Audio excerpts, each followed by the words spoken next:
mu bantu b'olina okuwabula Kyagulanyi tomenyeka. N'okulowooza tolowooza nti oyinza okukola ki okumuwabula.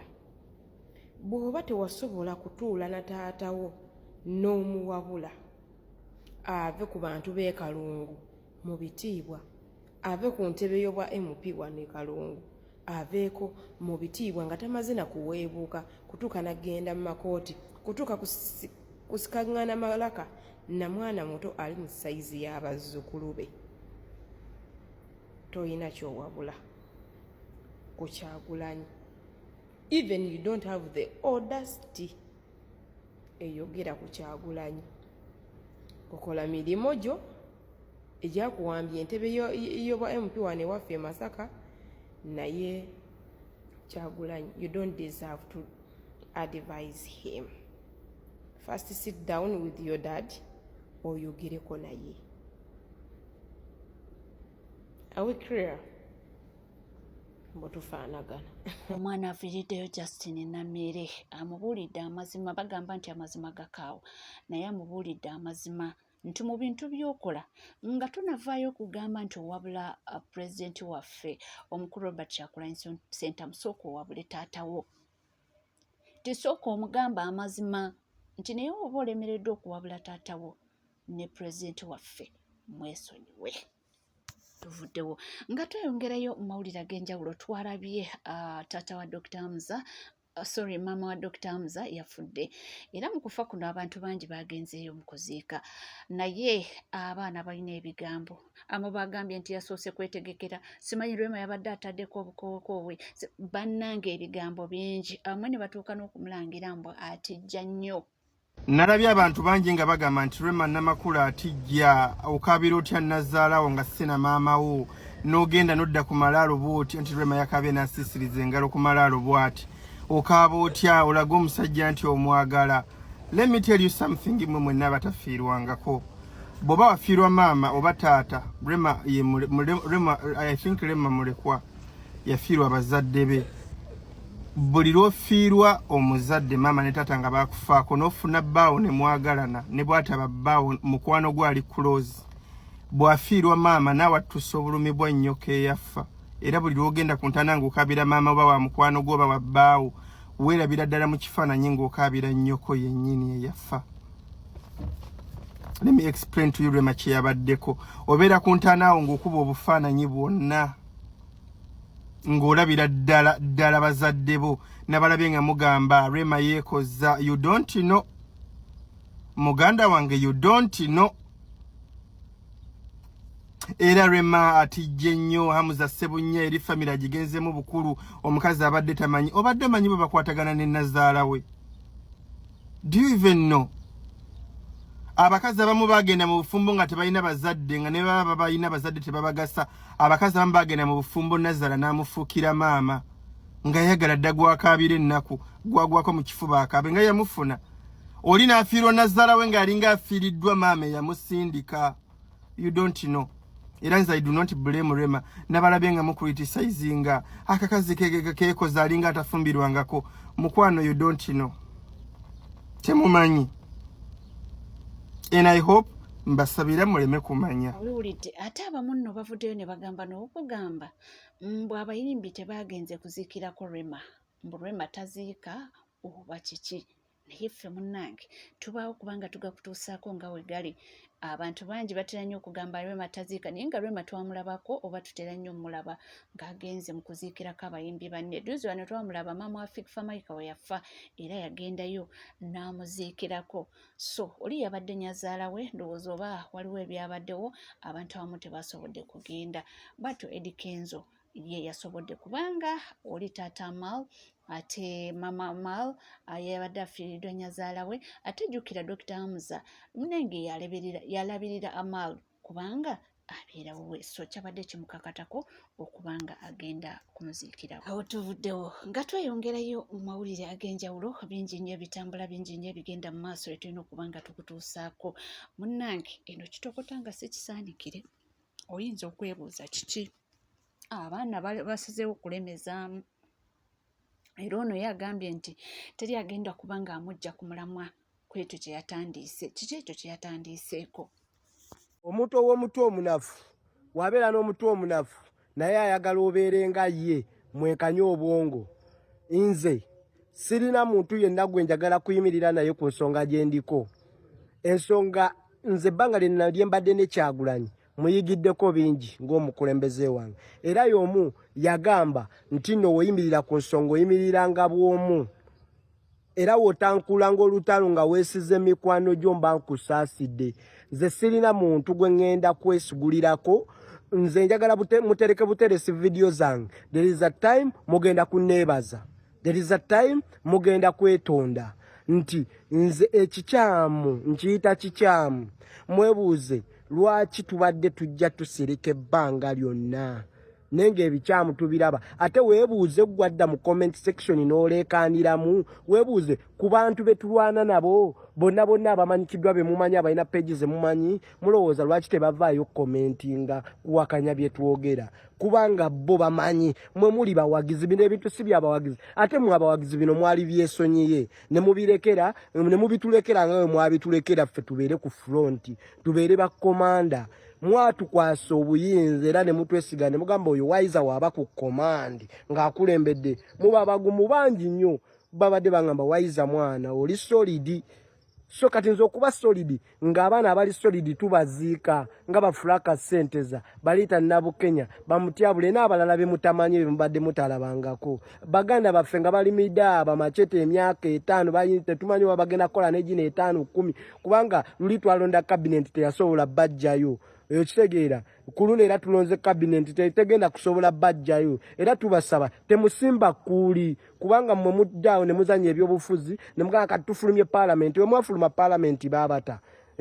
Era teeka ki parliament yali esobodde okulemesa ne litayita ey'opposition. So baganda bange ekyalegitimase nga ekibiina nammwe mwennyini mwakakasiza nti tekirina kye kisobola kukola bannayuganda bye basobola osituka. Naye ate ekibiina omulimu omunene gwe kisobola okukola guyamba gavumenti si ffe bannansi kubanga kiwa gavumenti legitimase. Wekimala okuwa gavumenti legitimase gavumenti netambuza ebyayo kati ffe ne batugobera ku nguudo ffe ne bamenya amayumba gaffe ffe ne nga bo bali eri ekitono kye balina kyakufuna mirimu kwesasula kugaggawaza famire zaabwe kugula square miles kuzimba kugula za apartment nga ffe bannansi tuli awo. So gwe atategeera bintu bino gwe wano osobola okuvuma nga w'oyagala. Okuvuma tekugenda kutujja ku mulamwa kubanga okuvuma tekusinga miggo gye nalya mu safe house. Okuvuma tekusinga masannyalaze ge bankuba mu safe house. Okuvuma tekusinga nsigo ze banyiga. Kati gwe vuma nga w'oyagala omala oddewo weebake ffe tulwanirire ekituufu. Political party namwe mukyogera nti kati mwagala ekibiina kikole ki? Mwe bannayuganda mwagala osituka ekitegeeza ekibiina tekirina mugaso mweno geemu gye tulimu. Ekibiina kyo kikola kugaggawaza abantu ab'olubatu abatono ng'abangi bafiirwa nti bannayuganda basobola okusonda ssente nnyingi nnyo nga bawaayo ku lwa struggle okugoba Museveni. Naye ne bamaliza nga basonze ssente nnyingi nnyo ne Museveni nga tagenze ng'ate be basondedde ssente bagenze kukola na Museveni. So nzaawe mbagambira nti ensonga enkulu twetaaga kudda mu people power. We tudda mu people power teri yagenda kutufuga, teri agenda ganti ekibiina bajja kijjawo, teri ajja nti oba bagenda kutuyita balebo batuyite balebo kubanga ne ba Museveni baali balebo okukwata obuyinza. Ekibiina tekigenda kusobola kujjako Museveni buyinza. Ne banakeera enkya Museveni ne balangirira omulala nga Museveni yali mu kontwa jagamba ffe tulina obuyinza kubanga ffe tulina emmundu ffe tulina buli kimu kubanga amagye gage poliisi ye si ya ggwanga. So gwe atabitegeera bino sigenda kwetondera muntu yenna. Ekikyamu mbagamba alemesezza struggle akonzibiza struggle ali omuntu omu ye Rubongoya. Rubongoya yali mu kwonoona abakulembeze baffe nga Bajowe Ssennyonyi ababadde abakulembeze abalungi. Yali mu kwonoona abakulembeze baffe. Yali mu kutuulira ebirowoozo ebirungi ebya pulezidenti waffe Kyagulanyi Ssentamu. Rubongoya mu constitution gye yakola eri gye baagaana okuyisaawo kye mutamanyi nti nno Lubongo yayewo obuyinza bungi nga Secretary General ngera kiraga direct Secretary General asobola okwesimba okubwa president w'eggwanga nga ate Secretary General ebyo mubiraba sibye biri mu FDC we baamba FDC yani yajiwamba sinandala mafabi umuloza laki yalimira mu kifo kya Secretary General nawe yesimba okubwa president yasigala mu kifo kya Secretary General mwe mubeeremu mutuvume naye nga mumanyi ffe tuli ku nsonga ya kwagala kyusa buyinza Secretary General wegwe muwana nti Secretary General waffe alwana kwagala kwefuula mu kulembeze wa kibiina era si musanyufu na Kyagulanyi nti lwakuba mulamu mubeeremu mwe bammeni nze Bukenya Moses Waiza we muli bitegeera muli neebaza abali babagezi bali neetondera muziterekezo nabbi nga byonna bigenda maaso nkugambye nti wendi okubanga nga kuwera okubanga nga gutuusaako yes wonna wooli era wonna woosinzidde onavuddeyo n'agamba nti ayina ayagala abannyonnyole ku nsonga ya legitimacy nti mwajogeddeko nnyo era n'agamba nti bw'obanga olina omuntu omunafu oyinza obutategeera naye agambye nti woviira wano eno ng'omaze okunnyonnyoka kyagezaako okugamba kiki ekyo kyagezaako okutugamba era biki ebyo byagezaako okutunnyonnyola katugende akagereke kiri nti kati abasinga muzuukuse mutegedde office eno kye yali erwanyisa awo embagala ekiboozi kya legitimate babaka balayidde NUP etuliddemu olukwe eno video yegendo kisamalizinga era bw'owuliriza video eno noddayo okuwulira omuntu yenna asonga mu kitebe n'ababaka wuliriza alaba katambi kano manya nti omuntu oyo yali ku project gye nali nkuba laba yalaba katambi kano nga ntandika ebintu bino nze nali sirwanyisa opinion nali nkuba project kubanga abantu abawangalya wano ku internet mukimanyi ebiseera ebya making up bias facts omutuufu dayo back in history oba mbuuza ku babbuloga bo ebiseera ebyo abaali balumba ekitebe ky'ekavule bajja kubuulira era bajja kunjasimula wuliriza alaba katambi kano wano ku internet tewali muntu asobola kunfunako wini nkuddiremu wano ku internet tewali muntu asobola kumalaga nkwata nsobi lwa nsonga nzize nkibajjukiza bbanga lyonna nti ndi marking guide bwe njogera ekintu kwata peni wandiika kirinde kutuukirira tuula wano kati kino ekiboozi ngenda kimala ngenda kuzanya video eza video ebbiri ze ngenda okuzanyira bw'ozivaako nga totegedde manya nti gwali mu project eri funded kantandike na kibuuzo twagondo ogenda mu kalulu ka 226 twali tetumanyi bigenda kuvaayo okujjako nga tulibeerabize nnyo nga we are too forgetful or we are too quick to forget ebigambo ebyayogerwa His Excellency Robert Kyagulanyi Ssentamu throughout the entire campaign period. Omanya kyenyamiza nti ebigambo bino tebinnayitako yadde emyezi 6 naye byana ebyekibiina ekya infant class ngamba biwanywanto ebikwata boto n'omusomesa waabyo sewanywanto ebigambo byengendo okuzannyira wano babyerabira dda wuliriza tugenda ogenda mu kalulu kano ng'emitendera gyako tugimanyi kanoonye kalonde kakuume nga kesemba ya kabanja wuliriza omukulembeze n'atubuulira bulungi ani eyalina okukabanja njagala nkutwala empola kati nga sinnakutuusa ku ani yalina okukabanja n'ebyali bigenda okuva mu kalulu n'ebyali bigenda okulwangirirwa omukulembeze yakubuulira outcome n'akuteekateeka omanye ky'olina okukola bwe yali e Masaka wano mu bigambo bye ngamba His Excellency Robert Kyagulanyi Ssentamu yakugamba bw'ati wuliriza naate ebiseera ebimu njagala bagamba ebigambo nga bisobola okumalamu amaanyi naye nga bw'oba mugumu ate nga bw'oba ofumiitiriza bijja kuwa busungu obusungu obwo bukuwa amaanyi nsinzira wano e Masaka okubategeeza ti byabakama ne bwe tuwangula n'ebitundu 9 ku 10 tagenda tulangirira byabakama tagenda tulangirira kubanga akolera Museveni byabakama tagenda tulangirira kubanga yalina okubeera rifari mukuno okukontana naye yabaayo n'avumirira kyetuyita protest vote kati kubanga omukulembeze yali akimanyi nti bannayuganda twali twalwala ng'ebirowoozo byaffe n'essuubi lyaffe twali twabikwata ne tubizingazinga ne tubisabika mu bakulembeze.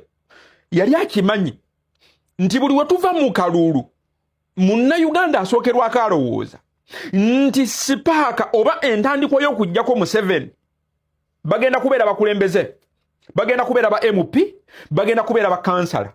Ng'era munnayuganda president yali akimanyi nti munnayuganda yali stuck in the mind ngali static ng'alowooza nti ng'omaze okulonda obuvunaanyizibwa bw'okuggyako Museveni oyina kubukwasa bakulembeze ba kansala ne ba MP.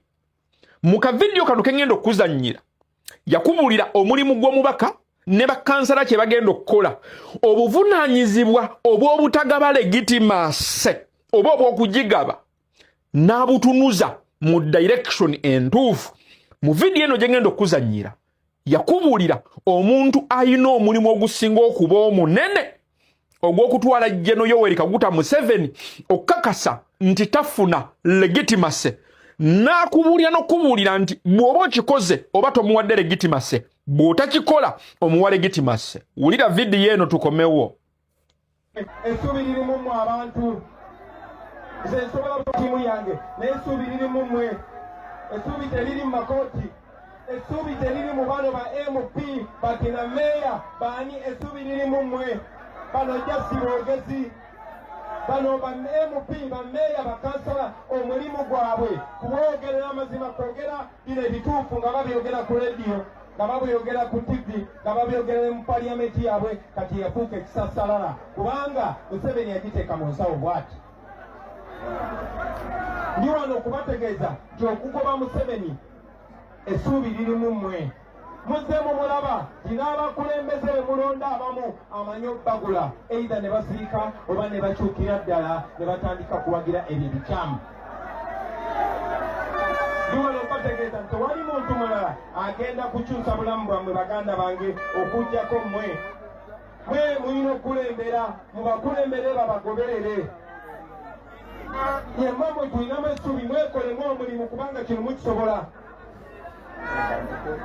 Njagala okubategeeza tinga bwe muzze wano abangi obanga bwe muli wano amazima ga Katonda musigulu. Museveni tasobola tutta ffenna n'atumalawo, tasobola yadde kuttako bantu 100 oba 200. Kati awo wennyini wenjagalira okukubuuliza, oyina omukulembeze nga ye revolutionary leader wo nga yasooka n'akuwoninga ku biki ebigenda ova mu kalulu, n'akubuulira behavior eya injustice by'abakama bwegenda okuba.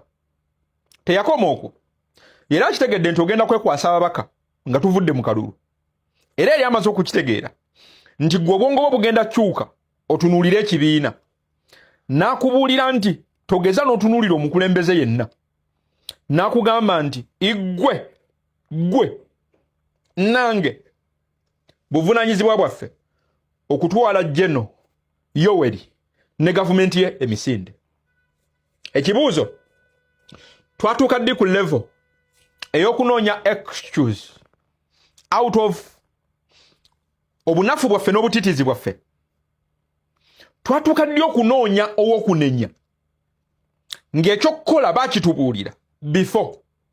Mbuuza, twatuuka ddi ku level ey'ekigambo legitimacy ng'ekyali kiteekeddwa okukolebwa obutatuuka yadde ku level y'ekigambo kino twakivaako? Kankubuuza ekibuuzo, okusinziira ku vidiyo 2 z'owulidde, who betrayed who?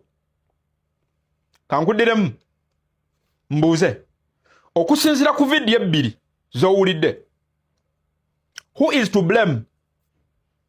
Kale senga tubadde bakugaba blame, who should take the blame? Ekibuuzo kiri nti ani yagabye legitimacy? Oba ani yalina okumakinga sure nti n'ekigambo legitimacy tekijja mu discussion? End of story. Worked upon in the very first phases. Kubanga tugenda mu kalulu nga mwenyewe His Excellency Robert Kyagulanyi Ssentamu amaze okutubriefinga nti regardless of the results tebagenda tulangirira, naye ate n'atubuulira nti tetugeza ne tuteeka essuubi lyaffe mbakulembeze babaka ba MP bra tuyimuke buyimusi tutwale Museveni misinde.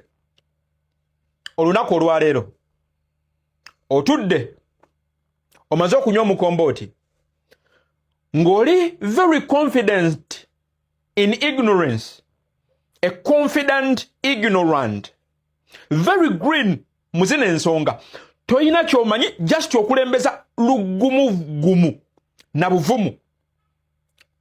Otudde katebeko ka stool ogamba abantu nti Museveni abamufudde ligo kibiina na bukulembeze. Ekibuuzo kisigala kiri nti amagezi gazze.